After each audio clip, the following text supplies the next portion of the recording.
In today's video, I'll show you guys how to get infinite credits in Forza Horizon 6.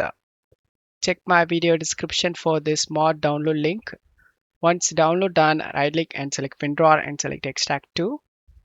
Open the extracted folder and double click on the exe file and select the yes option.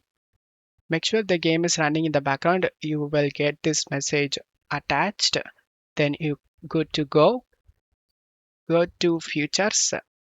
In credits, I already have lots of credits in my account.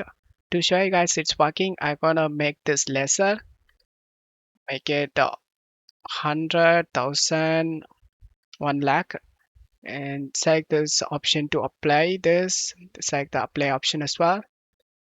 And, minimize this. Go to cars and change your car. Whatever car you can buy it. Once you changed the car, if this credit sheet doesn't work, go back to the mod menu and select the apply option again and select minimize. Now it should work. And this way you can add lots of credits in your account. I hope this video helped you. If the video helped you, don't forget to leave a like and subscribe. Thank you.